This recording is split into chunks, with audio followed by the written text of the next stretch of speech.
আসসালামু আলাইকুম ওয়া রাহমাতুল্লাহি ওয়া বারাকাতুহু।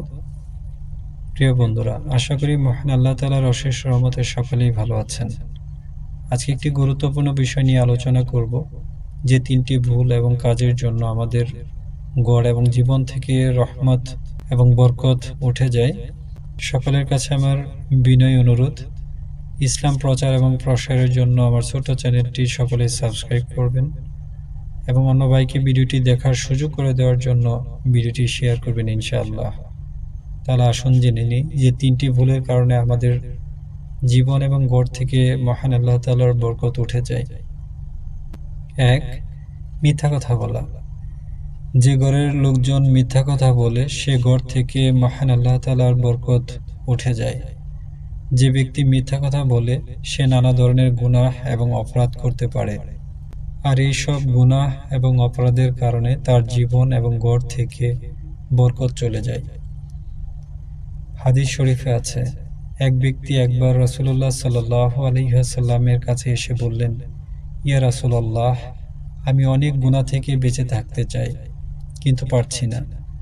তখন রাসূলুল্লাহ সাল্লাল্লাহু আলাইহি ওয়াসাল্লাম বললেন, তুমি মিথ্যা কথা ছেড়ে দাও।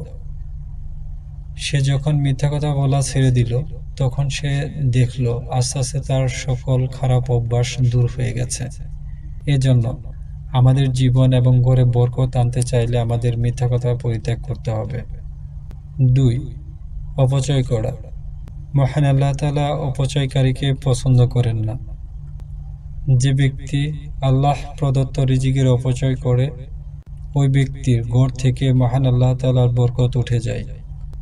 আজকাল অপচয় এমন হারে বৃদ্ধি পেয়েছে যা ভাষায় প্রকাশ করা যাবে না। যে ব্যক্তি অপচয় করে, মহান আল্লাহ তাআলা তার জীবন এবং গড় থেকে বরকত উঠিয়ে নেয় এবং তার অভাব অনটন কখনোই দূর হবে না। ৩. নামাজে অবহেলা করা। যে ব্যক্তি নামাজ পড়ে না অথবা নামাজ পড়তে অবহেলা করে, তাদের আয় রোজগারে বরকত আসবে না। যে ঘরে নামাজ নেই, সেই ঘরে যত আয় রোজগারই হোক না কেন, সে ঘরে বরকত থাকবে না, সে ঘরে শান্তি থাকবে না।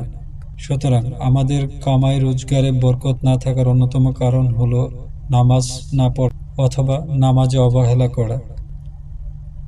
অতএব আসুন আমরা ঘরে বরকতকে স্থায়ী করার জন্য মিথ্যা কথা না বলা, অপচয় পরিত্যাগ করা এবং সাথে সাথে ৫ ওয়াক্ত সালাত আদায় করি। মহান আল্লাহ তাআলা আমাদের সকলকে বোঝার এবং আমল করার তৌফিক দান করুন। আমিন। আসসালামু আলাইকুম ওয়া রাহমাতুল্লাহি ওয়া বারাকাতুহু।